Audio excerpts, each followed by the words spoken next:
Hello students, मैं अजय यादव आपका आपके अपने यूट्यूब चैनल आरएस एकेडमी में स्वागत करता हूं। हम लोग देखिए पढ़ रहे हैं फिजिक्स में हम लोग का चैप्टर चल रहा है साउंड यानी कि ध्वनि के बारे में हम लोग पढ़ रहे हैं और ध्वनि से रिलेटेड बहुत सी घटनाओं को हम लोगों ने समझ लिया है। अब हम लोग आगे बढ़ रहे हैं। जैसे पिछली वीडियो में हम लोगों ने रेजोनेंस यानी कि अनुनाद के बारे में पढ़ा था। किसके बारे में पढ़ा था? रेजोनेंस यानी अनुनाद के बारे में पढ़ा था। और देखिए अनुनाद के बारे में बताया गया आपको कि अनुनाद से क्या होता है कि कभी प्रश्न बनता है ऐसे कई बार पूछा गया है कई प्रकार से कि मतलब जो भी पुल वगैरह बनाए जाते हैं ये क्यों, जैसे क्या होता है कि पुल ऐसे कहा जाता है कि कोई सेना पुल पर कदम तार में क्यों नहीं चलती है, इसका कारण क्या है? क्यों?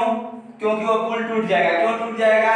इस कारण से टूट जाएगा कि वहां पर क्या उत्पन्न हो जाता है? अनुनाद। और ऐसा क्यों होता है? तो आपको बताया गया है जब किसी वस्तु की कोई फ्रीक्वेंसी अपनी क्या होती है, कोई एक फ्रीक्वेंसी होती है। और जब क्या होता है, जब हम बाहर से उसे फ्रीक्वेंसी देते हैं तो जो हमारी बाहर वाली फ्रीक्वेंसी है उसके फ्रीक्वेंसी से अगर मैच कर जाती है तो जो वस्तु होती है वह रिजोनेंस की स्थिति में आ जाती है, यानी कि अनुनाद की स्थिति में आ जाती है। इस कारण से क्या होता है कि आपको बताया गया कि जो वह वेव होती है यानी तरंग होती है उसकी क्या होता है, उसका जो आयाम होता है, एम्पलीट्यूड होता है, वो क्या होता है, बढ़ जाता है। और जब आयाम बढ़ जाता है तो बढ़ जाने के कारण जो पुल होते हैं वो क्या होते हैं, टूट जाते हैं। आई बात समझ में? और आपको ऐसी घटना एक बताई गई कि 1939 की बात है। हुआ क्या था कि यूएसए में एक पुल है जिसका नाम है टैकोमा, और वहां पर टैकोमा जो पुल था वह हुआ क्या कि वह हवा के अधिक वेग के कारण वहां पर टूटा था। उसमें भी क्या हुआ था, यही अनुनाद की घटना हुई थी। तो आज हम लोग पढ़ेंगे डॉपलर प्रभाव। क्या? डॉपलर प्रभाव, डॉपलर्स इफेक्ट, डॉपलर प्रभाव।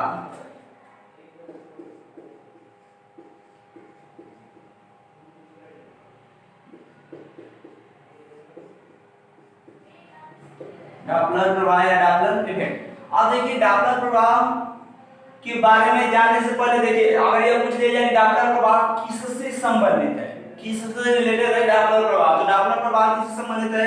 ध्वनि यानी कि साउंड से संबंधित है। किससे संबंधित है? ध्वनि यानी कि साउंड से संबंधित है। पहला प्रश्न, डॉपलर प्रभाव किससे संबंधित है? तो यह ध्वनि से संबंधित है।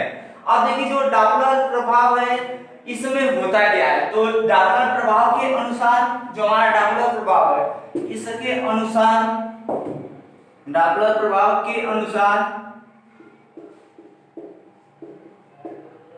या ऐसे भी कर सकते हैं इसके अनुसार, तो डॉपलर प्रभाव है इसके अनुसार जब श्रोता या स्रोत, जब श्रोता या स्रोत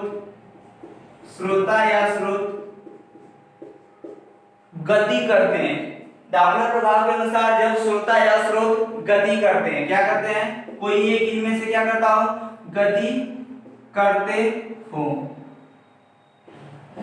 गति करते हैं तो किसी तरह की आवृत्ति परिवर्तित हो जाती है। तो किसी तरंग की आवृत्ति परिवर्तित हो जाती है, आवृत्ति परिवर्तित हो जाती है, जिसे हम क्या कहते हैं, डॉपलर प्रभाव कहते हैं। देखिए आपको बताया गया कि डॉपलर प्रभाव होता क्या है, तो डॉपलर प्रभाव में यह होता है कि जब श्रोता या स्रोत गति करते हैं, श्रोता या स्रोत किसी में से अगर कोई एक गति करता हो और एक क्या हो, स्थिर हो, तो गति करते हैं तो किसी तरह की आवृत्ति परिवर्तित हो जाती है। जैसे श्रोता और स्रोत की बात करते हैं तो श्रोता मतलब होता है कि जहां से ध्वनि उत्पन्न होती है। आएगा समझ में? श्रोता कहेंगे किसे, तो जहां से ध्वनि उत्पन्न होगी उसे हम क्या कहेंगे, श्रोता कहेंगे, सॉरी उसे हम कहेंगे स्रोत। उसे क्या कहेंगे, जहां से ध्वनि उत्पन्न होगी उसे हम क्या कहेंगे, उसे स्रोत कहेंगे। क्या कहेंगे, उसे स्रोत कहेंगे। आई बात समझ में? जहां से ध्वनि उत्पन्न होगी वह क्या होगा, स्रोत होगा, उत्पन्न होगी वह क्या होगा, स्रोत होगा। और जो उसको सुनेगा, जो उसको क्या करेगा, वह जो साउंड उत्पन्न हो रही है उसको अगर कोई सुन रहा है तो वह क्या कहलाएगा, वह श्रोता होगा। यानी कि ध्वनि को सुनने वाला क्या होगा, सुनने वाला श्रोता होगा और उत्पन्न करने वाला क्या होगा, स्रोत होगा। तो यहाँ पर बताया गया कि जो डॉपलर प्रभाव है इसके अनुसार होता क्या है कि जब श्रोता या स्रोत, जैसे यहाँ पर मान लेते हैं कि यहाँ पर कोई सिटी है, यहाँ पर क्या है, एक सिटी बज रही है। क्या हो रही है, सिटी बज रही है और यहाँ पर कोई व्यक्ति खड़ा है। क्या है, कोई व्यक्ति खड़ा, चाहे इधर से कोई ट्रेन आ रही है, यहाँ पर क्या हो रही है, कोई ट्रेन हॉर्न बजाते हुए आ रही है। अब देखिए यहाँ पर ट्रेन है और यहाँ पर क्या है, व्यक्ति है। अब जो ट्रेन है ये अब व्यक्ति की तरफ गति कर रही है। क्या कर रही है, व्यक्ति की तरफ गति कर रही है। तो आपको बताया गया कि इसके अनुसार होगा क्या कि जब ट्रेन व्यक्ति की ओर गति करेगी तो व्यक्ति स्थिर होगा, या तो व्यक्ति जब ट्रेन की ओर गति करेगा तो उस समय ट्रेन क्या होगी, स्थिर होगी। लेकिन आवाज कहां से उत्पन्न होगी, ट्रेन से उत्पन्न होगी। तो यहाँ पर बताया गया कि जब क्या हो, जैसे मान लेते हैं यहाँ पर व्यक्ति स्थिर है और यह ट्रेन क्या कर रही है, यहाँ से चल रही है, व्यक्ति की ओर जा रही है। तो यह व्यक्ति की जितने पास जाएगी वहां पर क्या होगा, अगर दूर है तो क्या होगा, आवृत्ति कुछ और होगी। क्या होगी, आवृत्ति कम होगी। दूर है तो आवृत्ति क्या होगी, कम होगी। आवृत्ति आपको बताया गया कि 1 सेकंड में की गई कंपनों की संख्या क्या होती है, फ्रीक्वेंसी होती है। आई बात समझ में। तो अगर आवृत्ति नहीं समझ में आई हो तो आपको भी बताया गया कि 1 सेकंड में जितने भी हम, जैसे मान लेते हैं हम क्या करते हैं, कोई साउंड, कोई आवाज लगाते हैं तो वो आवाज 1 सेकंड में कितने कंपन करती है, वही क्या होता है, वही उसकी आवृत्ति होती है। आई बात समझ में।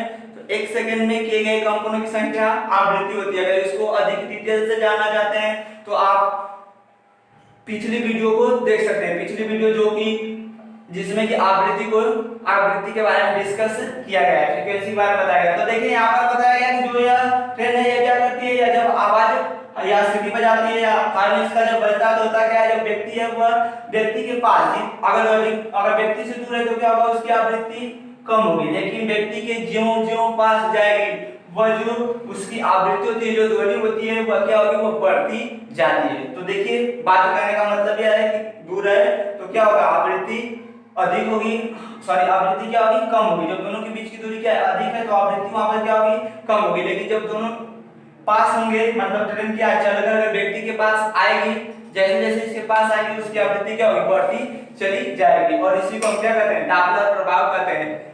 अब देखिए डॉपलर प्रभाव के बारे में आपको बताया कि जब श्रोता या स्रोत कोई इन दोनों में से कोई एक तरफ, एक की ओर, एक देखिए एक इसमें से स्थिर होगा और एक गति करेगा।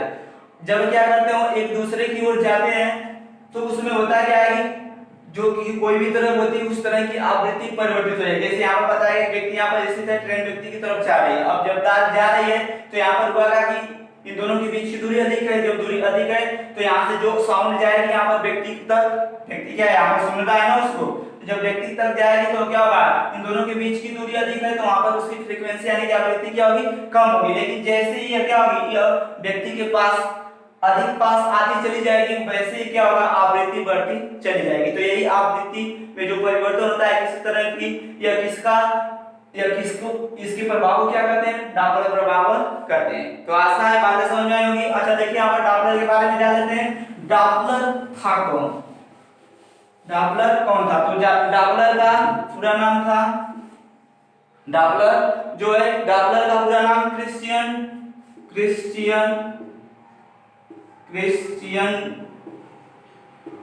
जॉन डॉपलर था। इसका पूरा नाम क्या था, क्रिश्चियन जॉन डॉपलर।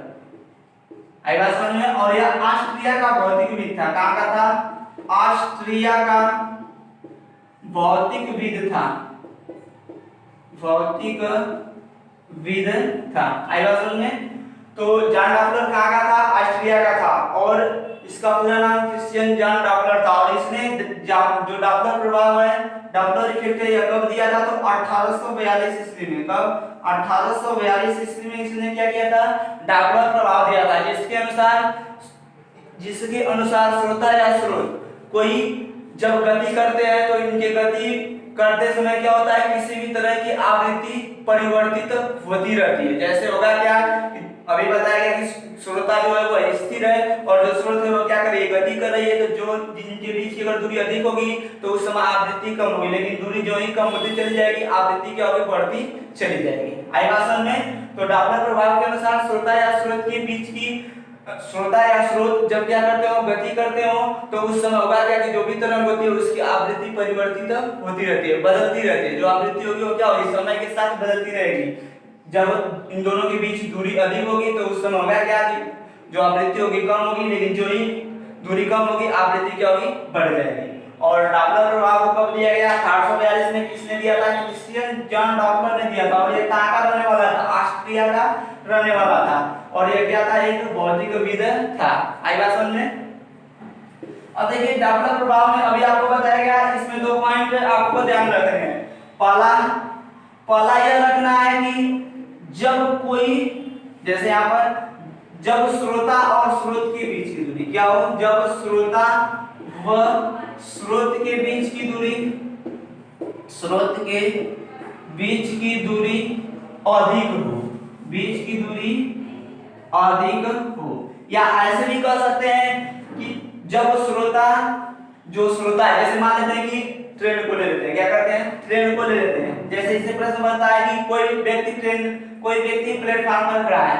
आई बात समझ में, कोई व्यक्ति कहां पर खड़ा है, प्लेटफार्म पर खड़ा है। अब व्यक्ति जब प्लेटफार्म पर खड़ा है तो आपसे यह पूछा जाता है कि कोई ट्रेन इस व्यक्ति की तरफ आ रही है, क्या कर रही है, आ रही है। तो जब व्यक्ति की तरफ ट्रेन आ रही है तो उस समय होगा क्या, तो उस समय यह होगा कि जो ट्रेन जैसे जैसे व्यक्ति के पास आएगी उसकी जो वहां पर जो तरंग उत्पन्न होगी उसकी आवृत्ति क्या होगी, उसकी आवृत्ति अधिक होगी, आवृत्ति क्या होगी, अधिक होगी। आई बात समझ में। जब व्यक्ति प्लेटफॉर्म पर खड़ा है और ट्रेन आ रही है तो उस समय जो उसकी स्थिति बजेगी, उस समय होगा क्या कि जो आवृत्ति होगी वह अधिक होगी।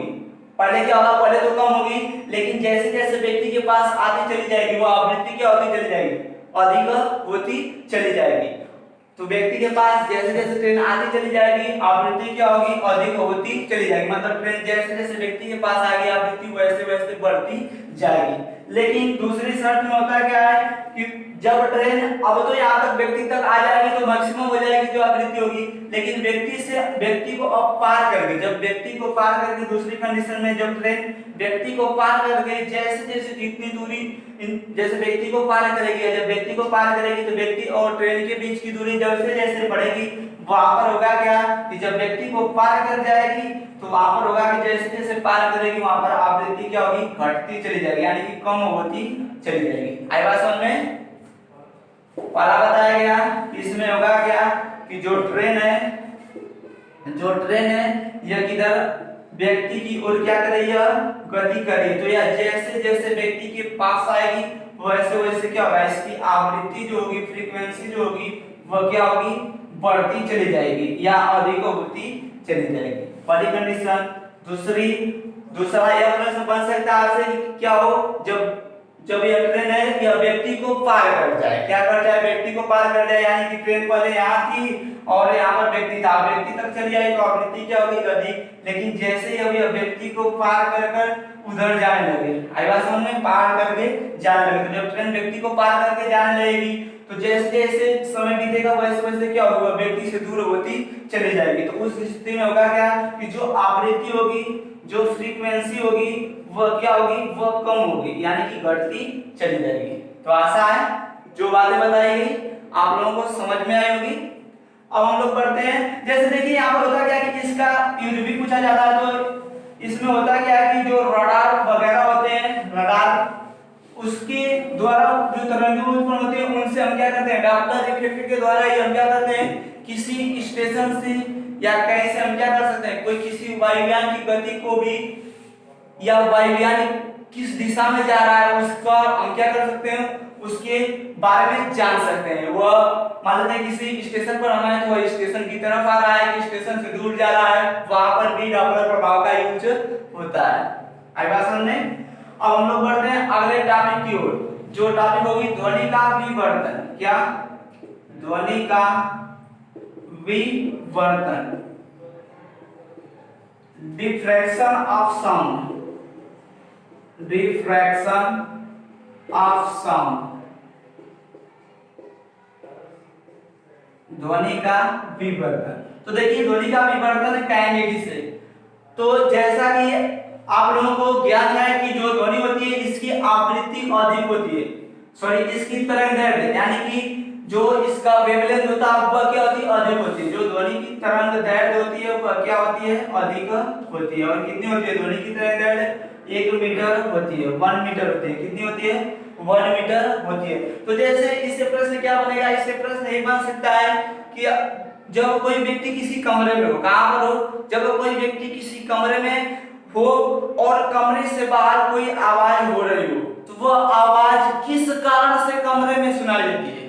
देखिए ध्यान दीजिए, बात यह यहाँ पर प्रश्न यह है कि कोई व्यक्ति कमरे में है और आवाज कमरे से बाहर हो रही है, तो वह जो शोर हो रहा है कमरे से बाहर, वह कमरे में क्यों सुनाई देता है, किस कारण से तो सुनाई देता है, ध्वनि के किस गुण के कारण, किस के कारण यह होता है। तो यह किसके कारण होता है, डिफ्रैक्शन के कारण। आई बात समझ में, यानी कि विवर्तन के कारण होता है। किसके कारण, विवर्तन के कारण होता है। आप जवाब देंगे विवर्तन के कारण होता है। अब देखिए विवर्तन के कारण होता कैसे है, विवर्तन क्या होता है, पहले इसके बारे में जानते हैं। तो देखिए विवर्तन क्या होता है, अभी बताया गया कि जो ध्वनि होती है इसकी तरंगदैर्घ्य कितना होती है, जो वेवलेंथ होती है कितनी होती है, 1 मीटर होती है। तो इसकी यहाँ पर जो परिभाषा बनेगी वो होगी क्या, ध्वनि की तरंगदैर्घ्य अधिक होने के कारण, क्या, ध्वनि की तरंगदैर्घ्य अधिक होने के कारण, जो ध्वनि की तरंगदैर्घ्य वो क्या है, अधिक है, 1 मीटर होती है ना, तो ध्वनि की तरंगदैर्घ्य अधिक होने के कारण ध्वनि का